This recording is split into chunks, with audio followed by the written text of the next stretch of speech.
Alex was 18, and he had perfected the art of disappearing. At 5'6", with a thin frame and plain brown hair that never fell right, he could slip through a crowded hallway without a single glance landing on him. His green eyes, always downcast, rarely challenged the world around him. In class, he was just another name on the roll sheet. In the cafeteria, just another body in line. No sports, no clubs, no spark. He moved through school like a shadow, present but unseen. A boy who seemed less alive than waiting for something unnamed to finally ignite. As his mother, I couldn't ignore the ache in my chest whenever I watched him withdraw further. He'd always been shy, but after the accident that took my husband Brian and our daughter Lily, Alex seemed to collapse into himself. Grief had silenced him, and no coaxing, no gentle nudges, no desperate attempts at distraction could reach him. I thought I understood his silence.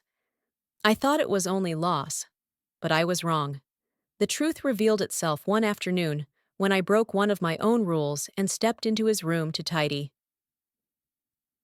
He hated when I invaded his space, but I couldn't help myself. Amid the clutter, I found a stack of printed pages tucked away under his desk. I read them, slowly at first, then faster as the pieces began to fit together. Articles, stories, forums, it was all there, plain as day. Signs I had missed, feelings I hadn't recognized, truths I hadn't known how to name. And suddenly, I saw my son's loneliness with new eyes. I sat with it for days, weighing what it meant and what I should do. I wanted to help, but I didn't want to frighten him, to push him into shame or anger. Luckily, Mark, my brother and Alex's surrogate uncle, was a steady presence in our lives. He couldn't replace Brian, but he gave Alex some sense of family that wasn't just me. And I was determined not to let my son drown in silence. My name is Laura Reed. I'm 35, a mother who has learned that life can strip you bare in an instant, and still you have to keep moving. I came of age when people were learning to live openly, to shed their secrets. Back in high school, one of my classmates transitioned fully, surgery and all, and she lived now as the woman she always was. That memory resurfaced as I sat with Alex's secret, reminding me that the world could be cruel, but it could also be accepting. On Friday, I picked up the phone and called her. Erin bright, grounded, unashamed. I explained through trembling words what I had found, what I feared, and what I hoped. She listened patiently, then told me what I already knew in my heart. Face it head on. Talk to him. Give him the chance to step into that part of himself, even if only briefly. A weekend, she suggested. Just enough to let him breathe. Her advice didn't scare me. If anything, it clarified what I was already resolved to do. So while Alex sat in school, unaware, I began to make preparations. Each choice felt heavy and tender all at once, as though I was setting the stage for something fragile but necessary. My name is Alex, and for as long as I can remember, I've carried an itch inside me, an ache that no distraction, no routine, no act of willpower could quiet. The more I tried to push it aside, the louder it became, until it consumed every corner of my thoughts. Deep down, I always knew the truth. I wanted to dress, to move, to live as a girl. When I entered high school, the need became unbearable, a secret burning through me. I spent hours online, searching, reading, piecing together scraps of knowledge like a puzzle that promised freedom. The more I learned, the clearer it became. I couldn't just bury this part of myself forever. I had to try. It was around that time that Mom began taking estrogen. I already knew what those pills could do. I'd read enough medical articles and personal stories to understand the effects.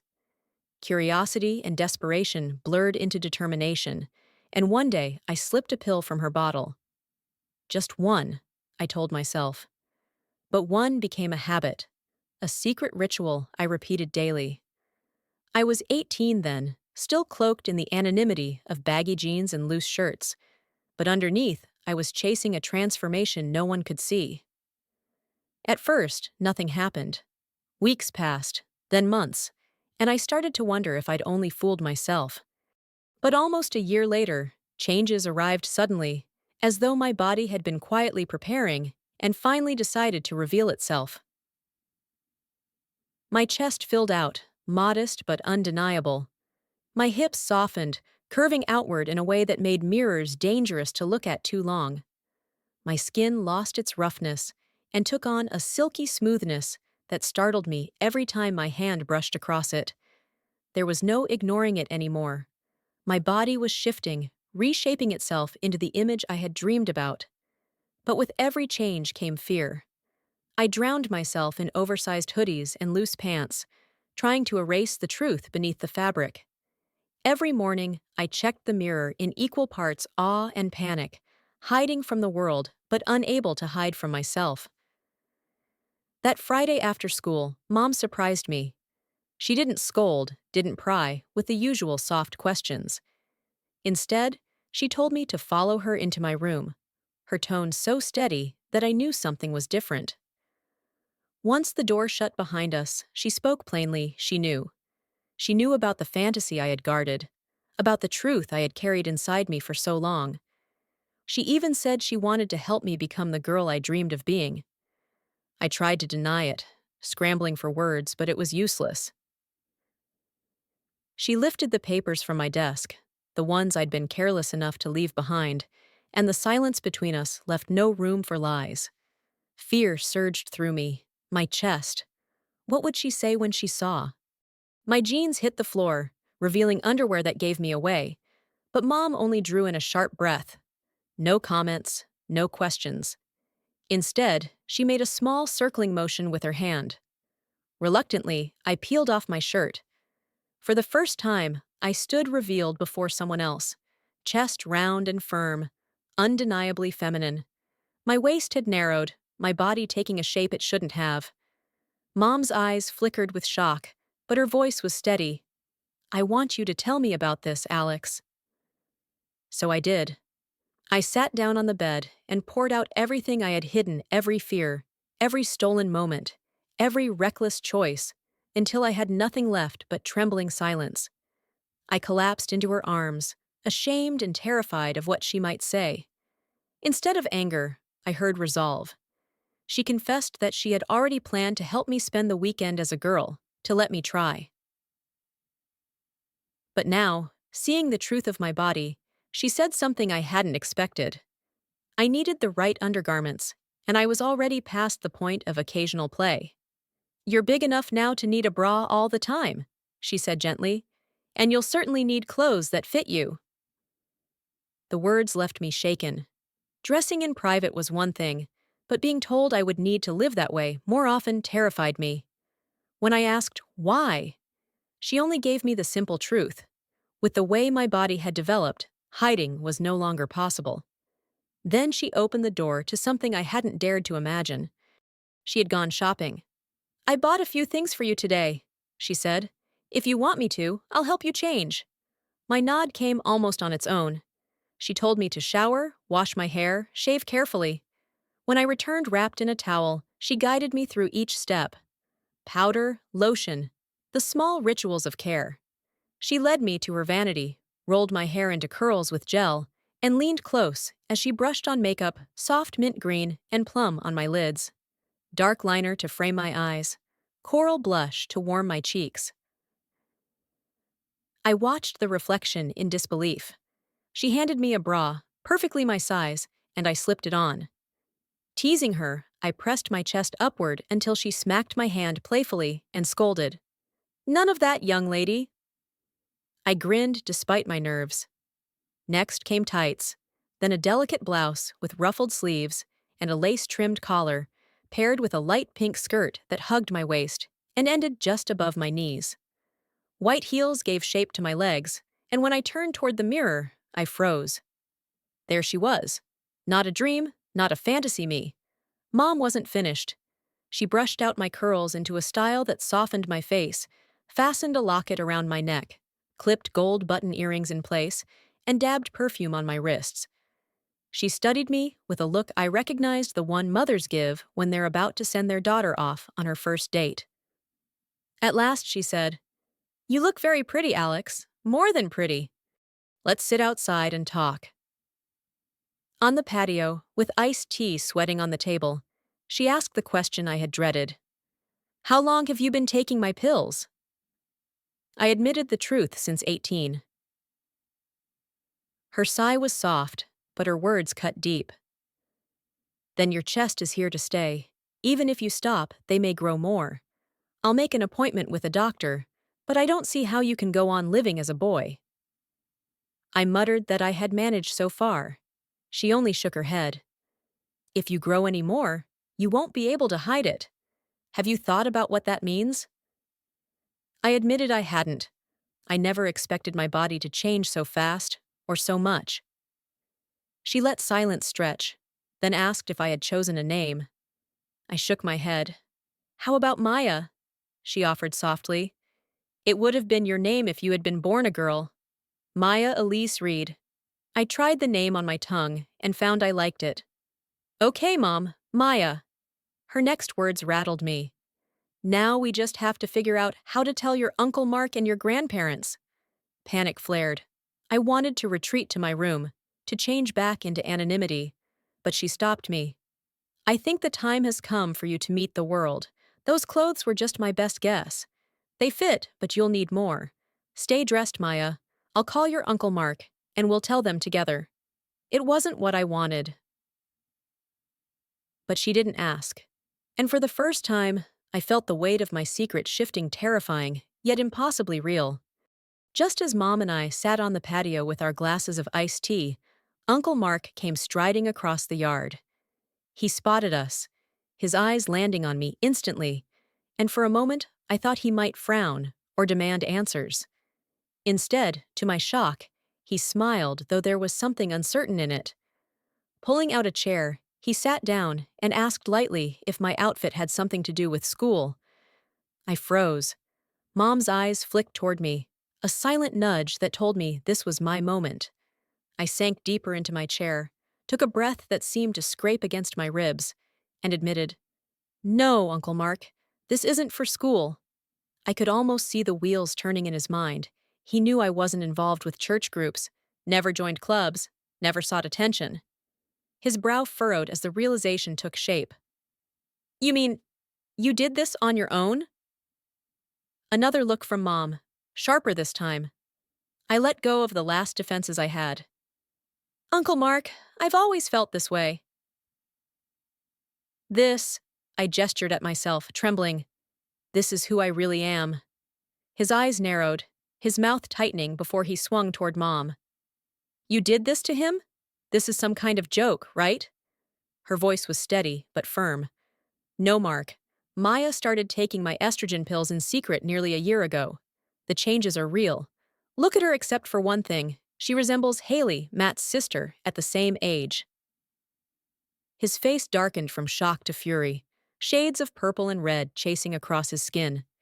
He demanded a doctor see me at once. Mom calmly replied she had already planned for it.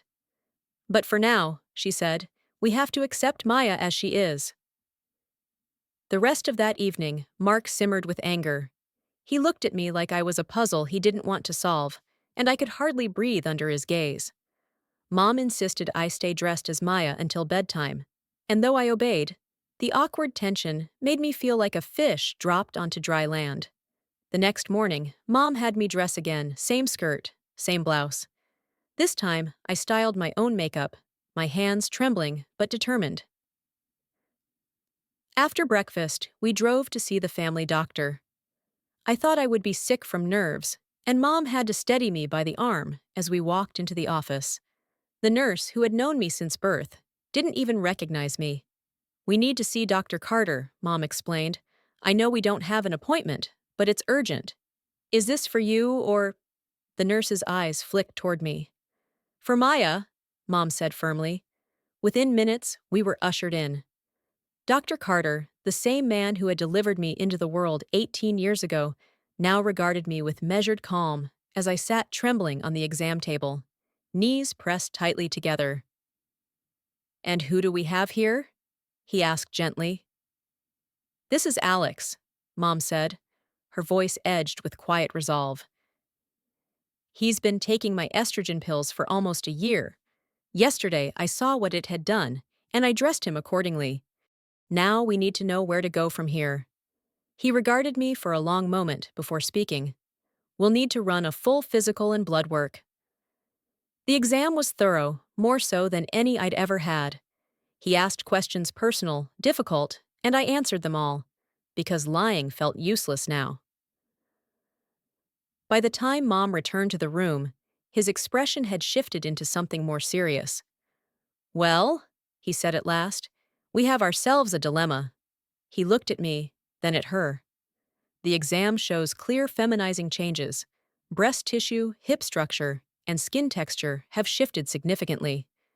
Because hormones were started during late adolescence, some male traits had already formed, but further virilization is now unlikely. Her voice may remain as it is, and some erectile function could persist, though reduced. Many of these changes will not fully reverse, even if treatment stops. It is safer to stabilize her on proper dosage and continue under supervision. The words fell like stones in the room, undeniable and heavy. For the first time, I understood there was no undoing what had begun. My secret experiment had already written itself into my body, and whatever future I imagined, it could never be the same again. Dr. Carter's words hung in the room like a verdict: better to stabilize me on the right dosage, let my body follow through with what it had already started. Mom gasped, her hand flying to her mouth, but I just sat numb. When he explained I would need electrolysis to erase the shadow of a beard, that in a matter of months, I would be indistinguishable from any other girl my age, I felt the floor tilt under me. Still, he wrote the prescription, slid a name across the desk for a specialist, and wished us luck. Outside, Mom clutched the slip of paper like it weighed 100 pounds. In the car, her voice shook. "I was right. Now we just have to tell your Uncle Mark." She pulled over a few minutes later, staring at me as though she were trying to memorize my face before everything changed. "You'll have to finish this school term as Alex. After that, the summer will belong to Maya, but you'll need clothes before then." That's how we ended up at the mall, slipping into a rhythm I never imagined. Buying girls' clothes with my mother felt surreal, but she handled it almost like it was routine. I wanted the short skirts I'd seen on my classmates, but she steered me toward hems just above the knee, sensible enough to blend in, but still feminine. We settled on 2 skirts and a simple dress. In lingerie, a saleswoman measured me, her tape circling my ribs while I burned red with embarrassment. We left with 3 bras: plain white cotton, peach with lace trim, and one smooth white one edged in pale blue lace. A dozen pairs of underwear, flats, and shiny black heels finished the haul. At home, I tucked each piece into drawers and onto hangers, then sat down for lunch with Mom. Her smile had faded. "Do you realize how terrible this is going to be? For you and for us?" Her anger simmered under the surface. "You think being a woman is fun? It's not just like being a man with different clothes. We cook, we clean, we bear children. We're judged by the homes we keep, by how we look, by the husbands we marry. You'll be measured and dismissed before you even open your mouth." I tried to answer, but she pressed on. "At school, the teasing, the stares they'll come. Some won't care, some will ignore you, but some will want to hurt you. Boys won't date you because they want real girls, and girls might keep you out because they see you as competition. And what about the family? Your grandparents may try, but your cousin Fred, he won't." Her voice cracked then. She reached across the table, caught my hand, and wiped away a tear I hadn't realized had fallen. "Still, no matter what, we love you. Your Uncle Mark is going to struggle, but you'll have to let his words roll off." I whispered the question I'd been holding. "Why can't I just strap my chest down and keep living like I was?" Mom shook her head. "Because it's not sustainable. We can't live 2 lives, Alex, during the week and Maya on weekends. Someone will see, and then everything will collapse. It's better to decide now. After this term ends, you'll be Maya full-time. In the fall, you'll face whatever comes. We can't afford private school, so you'll have to be strong. Her clarity left no room for argument. I nodded, half afraid, half relieved, and admitted that despite the fear, becoming a girl felt right. She promised to help me. Day after day, she drilled me in the basics: hairstyles, makeup, posture, the tilt of my hands, the way I walked into a room. Sometimes it was exhausting, sometimes we laughed, but every lesson built a bridge to the person I was becoming. Uncle Mark kept his distance. He spoke to me, but with clipped words, his anger leaking through the cracks of politeness. By the third weekend, I couldn't take it anymore. I needed him to see me, not as a mistake, but as someone real. Quietly, without telling Mom, I dressed with care makeup, soft and minimal, a pleated skirt, blouse, short heels, perfume, a hint of pink lipstick. My heart hammered as I walked into his den and closed the door behind me. Uncle Mark, we have to talk. He leaned back in his chair, eyes narrowing as though he were searching my face for the boy he once knew. When he said nothing, I filled the silence. You think this is just something I made up? Mom was right, doing this means I'll face mockery, maybe hate, maybe worse. And still, here I am, dressed like this. Do you think it's easy? It's not. It's harder for me than for anyone else, because I'm the one who has to live it. I'm the one who has to learn how to walk and speak and carry myself like Mom. I know what I did was reckless, but I couldn't stop. If it wasn't now, it would have been later. How much harder would that have been? I love you, Uncle Mark. All I want is for you to try to understand, even just a little. He kept staring, silent and unreadable, until I stood up, ready to retreat. Maya! The sound of my name froze me. He sat up straighter, his voice sharp. I didn't say you could leave. Sit down. It was the first time he had called me Maya. You're right, he admitted, voice rough. I don't understand why you did this, or why you feel you must. But you're my sister's child, my favorite, and I won't let anyone harm you if I can stop it. Taking those hormones the way you did, it was foolish and dangerous, and you know it. What hurts me most, Maya, is that you didn't trust us. We had an agreement, the three of us, that no matter what, we'd talk it through. You hid this from us. His tone softened, but the anger lingered underneath. I love you. I'd never hurt you. I can even accept that I now have a niece. What I cannot and will not accept is deceit. My throat ached, guilt heavy in my chest. Uncle Mark, can we start over? As uncle and niece? His arms opened, and I rushed into them, burying my face against his shirt as tears soaked through the fabric. His embrace was tight, protective. We're going out to dinner tonight, Maya, he said. Go clean up and get ready. I hurried to my room, stripping down, showering until my skin glowed, scrubbing as though I could wash away the fear. Powder, undergarments, a snug panty brief for security. My hands moved with practiced ease, rollers in my hair, soft makeup, muted shades on my lids, though I lined my eyes deep black to make them stand out. The peach bra, tights, a pleated tan skirt, and a pink and white blouse. I cinched the skirt high to show more leg, then slipped on pink heels, a purse to match, and gold jewelry to catch the light. I brushed out my curls, set them with barrettes, touched my lips with soft red, and misted myself with perfume. When I stepped back into Uncle Mark's office, Mom was already dressed, elegant as always, and Uncle Mark wore a suit. Their eyes swept over me, measuring, and I felt pinned in place like an insect under glass. You look very nice, Maya, Uncle Mark said at last. Humor flickered in his gaze. Plan on catching a boy? I shot him a smirk, stinging back. Why not? I'm pretty enough, ain't I? He chuckled, shaking his head. Of course you are. But be careful what you wish for, you just might get it. I hadn't expected him to drive us to his club. My stomach dropped the second I realized where we were headed. Everyone there knew he had a nephew, not a niece. If I walked in, they would put the pieces together.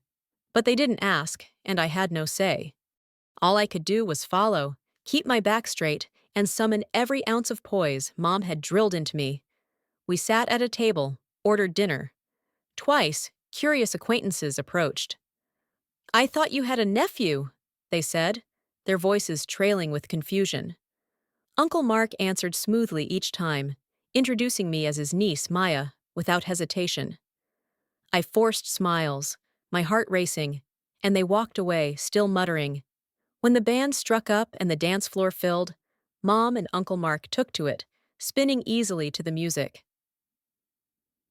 I sat watching, nursing my nerves, when I felt a hand, warm and firm, on my elbow.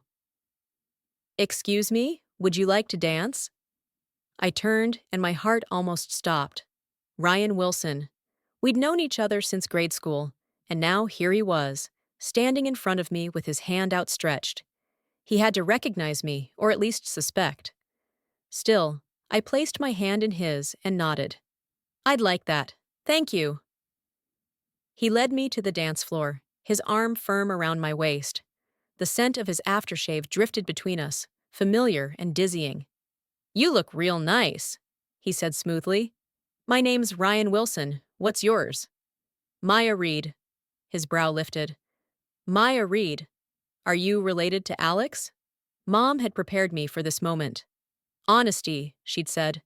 "If someone asked, if someone showed interest, tell the truth and let it stand."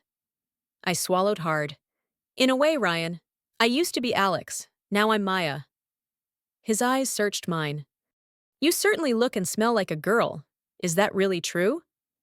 "Ryan," I said softly, leaning close. "Would anyone say they weren't a girl if they looked like this?" He blinked, then gave a crooked grin. "No, I guess not." "Ryan, we've been friends a long time. Can you accept me as a girl now?" His grip tightened around my waist, the answer plain before his words came. "Sure, why not? You look better than some of the girls at school, and I already know you." I felt something shift in that moment, something both terrifying and exhilarating. Later, as we were leaving, he came to our table and asked if he could call me the next day. I couldn't help but smile. "Yes, of course." Uncle Mark's eyebrows nearly hit his hairline. "Looks like Maya has a suitor, Laura. Maybe it's time for that mother-daughter talk." "It's only a phone call, Uncle Mark. Relax." His snort said he wasn't buying it for a second. That night, lying in bed, I kept replaying it. Ryan tall, good-looking, polite, the boy every girl wanted to call me. Out of all the real girls, he chose me. The thought was almost too much to hold. The next morning, I padded into the kitchen, wearing cut-off shorts that barely clung, a tee, and tennis shoes. The mirror told me what estrogen had already done: the curve of my hips, the sway of my waist. Once I tucked carefully, there was no mistaking the outline of a girl. Uncle Mark took one look and snorted. "If Ryan comes over, you'll change. Skirt and blouse or jeans and blouse. Not that. It's indecent." Mom echoed him later, softer but firm. I didn't argue, but I waited. When Ryan called around 1, asking if he could come by, I bolted upstairs to change. Not into jeans, not into a skirt. I pulled out one of my new dresses, a soft sheath that flared at the waist, hem brushing mid-thigh, square neckline held by 2 delicate straps. I slid on black flats, painted my lips, dabbed perfume, and brushed out my hair just as the doorbell rang. Uncle Mark nearly choked when he saw the dress dip low across my chest, but Ryan only stared. He didn't move until I took his hand, leading him through the kitchen, where we grabbed sodas before stepping out onto the patio. "I guess it's true," he said finally. "You are Alex." I shook my head, steady but gentle. "No, Ryan, it's Maya now. I'll be starting school in the fall as Maya. And it would mean everything if I had someone I could count on." He gave me a strange look, as though trying to reconcile the person he'd always known with the one in front of him. "Something wrong?" I asked nervously. "No, I'm just wondering why I never knew. We've known each other forever." I gave him a sad little smile. Would you have told anyone if it were you? I guess not. But why now?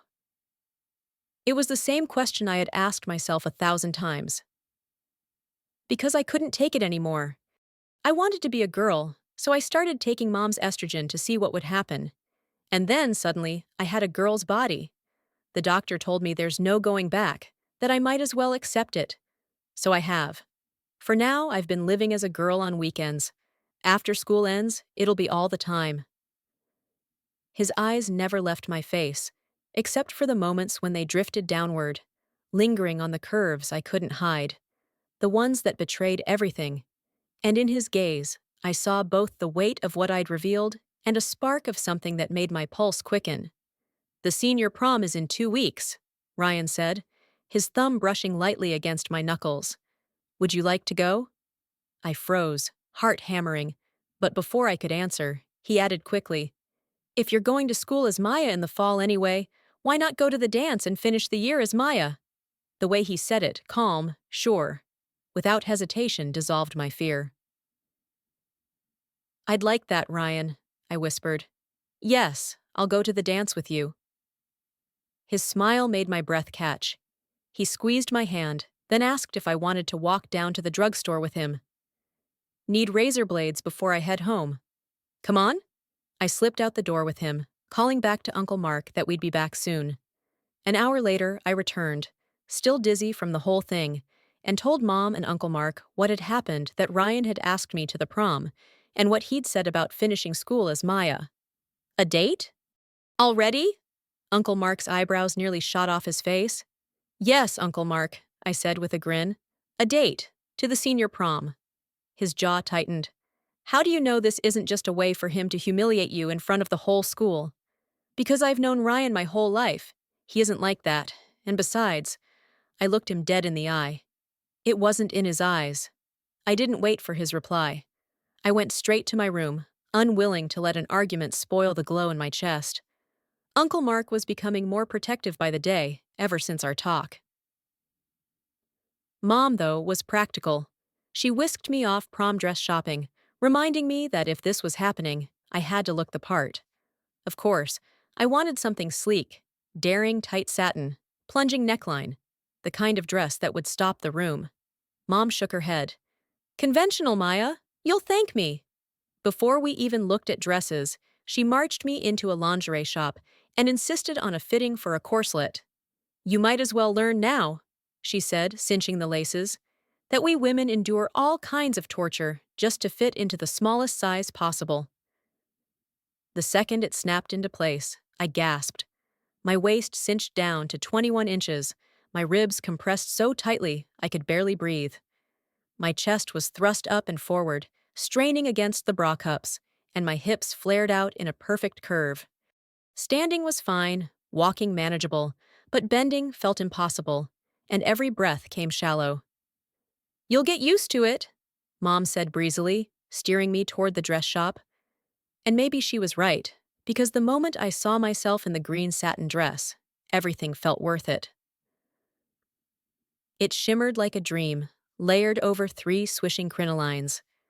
The sweetheart neckline hugged my chest, secured by a single strap around my neck, and the hem hovered just above my knees.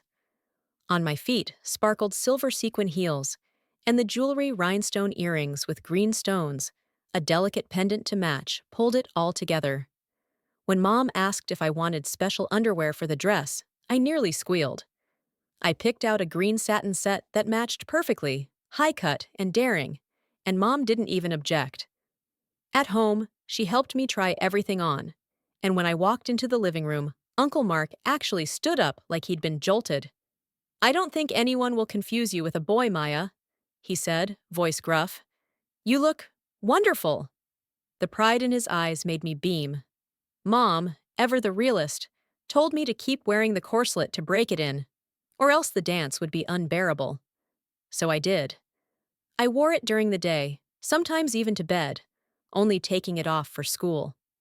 By the second night, I was sleeping in it, practicing the shallow breaths and stiff posture it forced on me. At the same time, things moved forward with the doctor. In my next appointment, he was firm but kind. We wouldn't rush into anything dangerous, no surgeries, no shortcuts. He referred me to a licensed therapist and an endocrinologist to start a supervised medical plan now that I was officially an adult. Mental health, careful monitoring, safe steps forward. It felt like my future was finally being shaped with intention rather than desperation. And then Ryan called, his voice smooth over the line. 7 o'clock, the night of the prom, be ready. That same day, Mom booked me into a beauty salon for the first time in my life. The countdown had begun, and for the first time, I felt not just like a girl in hiding, but like a young woman preparing for her night. I recognized nearly every girl in the salon, but not one of them gave me a second glance. If they looked my way, their eyes slid past as though I were just another face in the room. My brown hair had been transformed, tinted a soft auburn, swept up into a Gibson with long, glossy sausage curls cascading down my back and brushing my cheeks. My nails were painted a delicate red, just shy of bold. By the time I left the chair, I didn't just hope I'd look good that night. I knew it. At home, I soaked in a long bubble bath until my nerves loosened and the air smelled faintly of rose. Getting dressed was a ritual. First, the satin underwear that fit perfectly now, smooth and snug. Then the tights. Then my makeup in careful practice strokes. Mom joined me to help with the corselet, tugging the laces until it hugged my waist into its new shape. I slipped the green satin dress over my head, felt the cool weight settle against my skin, and stood still while she zipped it up the back. Jewelry, perfume, shimmering heels, the swipe of red lipstick layer by layer, I became someone I had only dreamed of being. With my silver clutch in hand, I glanced at the mirror and nearly laughed if the skirt had swept lower. I could have stepped right into Gone with the Wind. Downstairs, Ryan and Uncle Mark were waiting. Mom had timed it deliberately. "A woman has to make an entrance, dear," she said softly. "And now is the time." As I descended the stairs, both men looked up. They were smiling broadly, proudly, and every nerve in me hummed. For the first time, I wasn't pretending, wasn't hiding. Every fiber of me declared itself woman. The dance itself was overwhelming. My arm looped through Ryan's. I felt small but safe as he handed his card to the chaperone. The man's voice rang out, "Ryan Frederick Wilson and Maya Elise Reed." My breath caught. I had never told Ryan my middle name, which meant Mom or Uncle Mark had. At our table, I sat among classmates I'd known for years. Brooke, with her dark hair and sharp eyes, tilted her head. "You look familiar," she said. I glanced at Ryan. He squeezed my hand, gave the tiniest nod. "Time to tell the truth." "I should, Brooke. You've known me for years." She frowned. The others leaned in. I straightened my shoulders, neckline catching the light, and spoke clearly. "I used to be Alex Reed. As you can see, there have been a few changes." Her eyes widened. "But those are real." I smiled without flinching. "It's all me, Brooke. I'm as much a girl as you are now." She blinked, then whispered, "I have to see that." "Let's go then." In the ladies' room, under the bright fluorescent lights, I showed her. One look, and there was no denying. The others crowded close, eager for details I refused to give. That moment wasn't about explanations. It was about proof, about being seen. The weeks that followed blurred into a strange summer. Appointments with doctors, therapy sessions, long evenings when Mom drilled me in posture and voice, and mornings when Uncle Mark surprised me with a smile instead of silence. Step by step, life stitched itself into something new, fragile but real. After that night, Ryan and I dated. We had our ups and downs, even broke up for a while, but somehow we found our way back. By the time classes resumed Monday morning, the truth had spread. Whispers trailed me in the hall, but for every taunt, there were more nods, more kids who simply accepted me. I finished the year as Maya, walked across the stage as Maya, and stepped into the rest of my life without looking back. I graduated, went on to nursing school, and now I help others.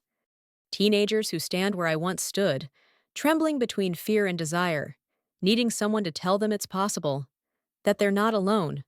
What more could a girl ask for?